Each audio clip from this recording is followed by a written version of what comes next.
Poesia a modo mio sulla pandemia di Gianni Amendola, l'opinionista napoletano.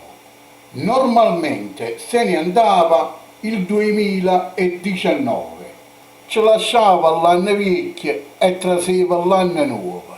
Incominciò gennaio e a cominciare nei guai. Si diceva che in Cina ci stava un assassino. In un primo momento, diceva certa gente, e per forza là in Oriente si mangiano le schifezze, zoccola, serpiente, cane e scarrafone.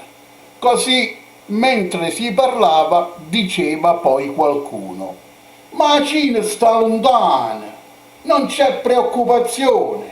E invece l'assassino si facette più vicina.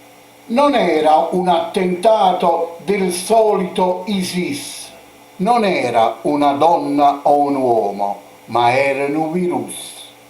Una malattia, un'epidemia. Da poco tempo, dal lontano Oriente, arrivò tra noi e a cominciare nei guai.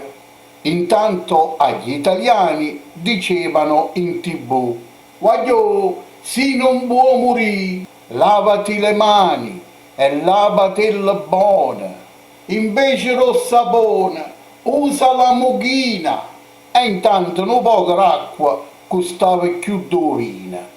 La gente non sapeva e a cominciare a paura. Dai guanti e la mughina si passava la mascherina, perché l'epidemia cagnaia a geografia.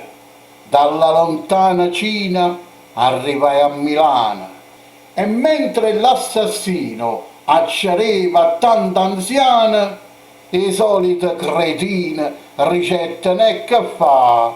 Si morrono sulle vecchie, che problema c'è? D'altronde a quell'età, ma quando volessero campare. Intanto piano piano per Bergamo e Milano, troppa tanta anziana, morivano pure i giovani. Così la soluzione era soltanto una: da Roma all'Australia chiudere l'Italia. E allora la paura si passò calvaria.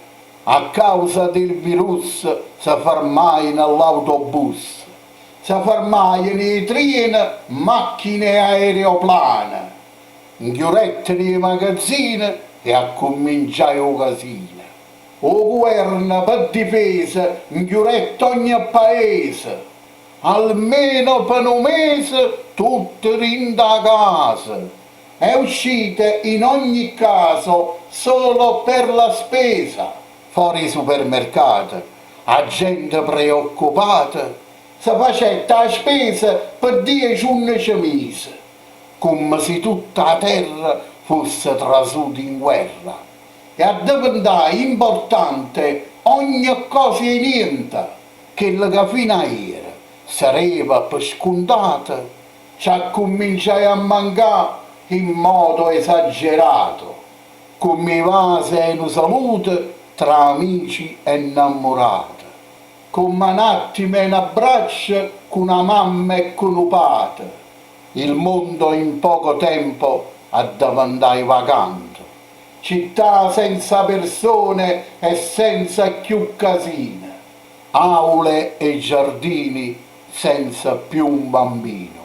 Nessuno sospettava e nemmeno immaginava che un mondo all'improvviso ci chiudeva in casa. E mo' ognuno pensa, tra incubi e speranze, che quello che è successo non è successo a caso.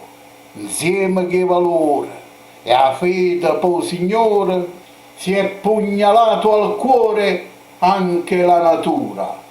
A così sto paradiso bello e meraviglioso ci ha fatto scegliere per ci far imparare che se io torniamo a cedere e a trascurare per strafottenza nostra o per vanità, la prossima volta invece della pandemia e i conti l'amma fa con Dio.